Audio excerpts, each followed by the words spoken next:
Backyard bunkers. Imagine transforming your everyday backyard into an underground fortress that could laugh in the face of an apocalypse. Think steel-reinforced walls, airlocks, and enough canned goods to last a lifetime. That's the wild reality for folks like Bert from rural Texas, who poured 5 years and $150,000 into digging a 30-foot deep lair beneath his lawn. He didn't stop at basic digging. Oh no, Bert lined it with bulletproof concrete, rigged up advanced air filtration systems to fend off chemical attacks, and even installed a high-tech monitoring setup that could detect intruders from miles away. Fun fact, during the Cold War, everyday homeowners in the U.S. built over 200,000 fallout shelters, some right in their backyards, turning suburban bliss into survival mode. Bert's bunker isn't alone. Take the story of a family in New Zealand who turned theirs into a luxury underground apartment, complete with a hot tub and solar-powered lights, all because they binge-watched too many end-of-the-world documentaries.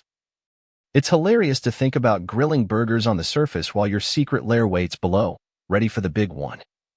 But here's the twist. These bunkers aren't just for preppers. One guy in California built his to house exotic pets, like a mini zoo of reptiles, because who needs a shed when you can have a bomb-proof reptile resort? The construction process is no joke. Bert dealt with nosy neighbors peeking over the fence, and he even had to navigate local laws that frowned on digging holes big enough to swallow a house. Yet the payoff? Pure peace of mind. Or at least that's what he claims, though I bet his family rolls their eyes every time he drags them down for a drill. Would you risk turning your backyard into a hole in the ground, just for that thrill of being prepared? Homemade rockets. Picture this. Your backyard blasting off like a mini Cape Canaveral, with flames licking the sky and neighbors diving for cover as you launch a DIY rocket that could actually reach the stratosphere. That's the passion of amateur rocketeers like Mike from Arizona, who spent 2 years cobbling together a 15-foot-tall beast from scrap metal, old car parts, and enough fuel to make NASA jealous. He didn't just slap it together. Mike engineered a guidance system using smartphone tech, turning his launch site into a high-stakes science fair. Fun fact, back in the 1950s, a guy named Robert Truax built experimental rockets in his backyard, inspiring a whole subculture of weekend warriors who dream of touching the stars without leaving home. Mike's rocket didn't always succeed. His first test ended with a spectacular fireball that singed his prized rose bushes, but on the third try, it soared to 10,000 feet, proving that with enough duct tape and determination, you can defy gravity. Humor me here. Imagine explaining to the fire department that your flaming projectile was just for fun, while they're hosing down your lawn. Relatable example? Think of those viral videos where folks build potato guns that shoot spuds across the yard. Now scale that up, and you've got Mike's setup, which once accidentally sent a payload crashing into a nearby field, scaring off a herd of cows. The risks are real, the regulations vary wildly, and one wrong move could turn your dream into a disaster, like the time a backyard launcher in Florida set off a chain reaction of explosions. Still, the thrill of watching your creation pierce the clouds? Priceless. Would you risk your backyard barbecue for a shot at homemade space travel? Giant backyard sculptures. Envision your lawn morphing into an outdoor art gallery gone rogue, with massive sculptures towering over everything, from welded metal beasts to concrete oddities that make passers-by do a double take.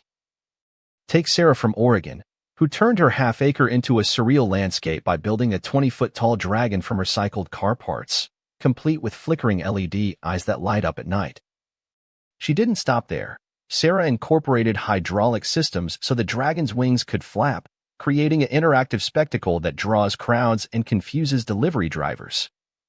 Fun fact, the world record for the largest backyard sculpture goes to a farmer in England who crafted a 50-foot-tall haystack man, using over 10,000 bales, all as a quirky protest against modern farming tech. It's side-splitting to picture Sarah welding away in her gardening gloves, turning what was once a boring patch of grass into a conversation piece that rivals museum exhibits. Relatable? Remember those childhood forts made from sticks and sheets? Sarah just took it to extremes, inspiring a community of artists who swap tips online for turning junk into jaw-dropping installations. One hilarious mishap involved her sculpture attracting birds that nested in the dragon's mouth, turning it into an accidental aviary. But the real magic? These projects foster creativity, like when a retiree in California built a giant replica of the Eiffel Tower from PVC pipes, just because he missed his trips to Paris. Of course, permits and space are hurdles Sarah had to deal with zoning laws that nearly grounded her dragon before it even took flight. Yet, the payoff is a backyard that screams individuality. Would you weld your wildest ideas into reality, even if it means your yard looks like a mad scientist playground? Personal backyard zoos.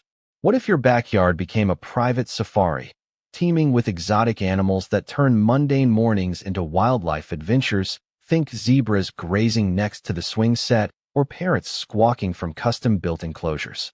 That's the life of Tom from Florida, who invested $80,000 in creating a mini zoo for rescued animals, complete with climate-controlled habitats and feeding stations that rival professional parks. He started small, with a few reptiles in a shed, but soon expanded to include wallabies and even a pair of emus roaming freely. Fun fact, during the Victorian era, wealthy families in England kept private menageries in their gardens, some featuring tigers and elephants, long before zoos were a thing. Tom's setup is equal parts heartwarming and chaotic. Picture him chasing an escaped iguana through the flower beds, or dealing with the neighbors' complaints about early morning animal calls. Humor alert, it's like running a petting zoo, but with the added drama of wildlife documentaries unfolding in real time. Relatable example? We've all had goldfish in a bowl, but Tom's taken it to the extreme, turning his space into an educational haven where kids from the neighborhood learn about conservation firsthand. One fun mishap, his emus once decided the neighbor's yard looked tastier, leading to a finch-jumping fiasco that required community help to resolve. The challenges are steep, from animal care regulations to ensuring everything's safe and ethical, but Tom's passion keeps it going, proving that backyards can be more than grass and grills. Would you invite the jungle into your backyard, risks and all? DIY backyard amusement parks. Imagine converting your backyard into a thrill-seeker's paradise, with homemade roller coasters, zip lines, and water slides that make theme parks look tame.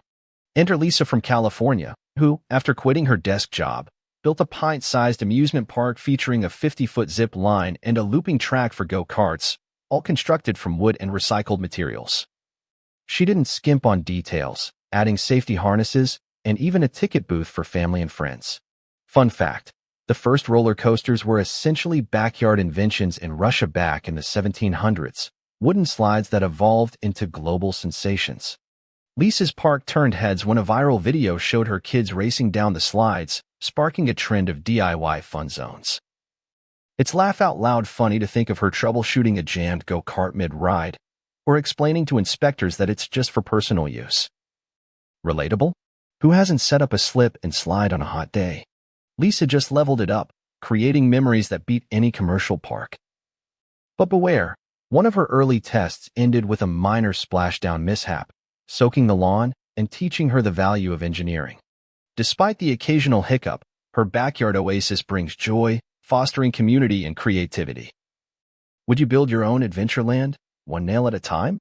If you've been hooked by these backyard madness tales, don't just sit there, hit that like button. Drop your craziest backyard idea in the comments, subscribe for more wild stories, and share this with anyone who's ever dreamed of turning their yard into something epic. Let's keep the adventure going.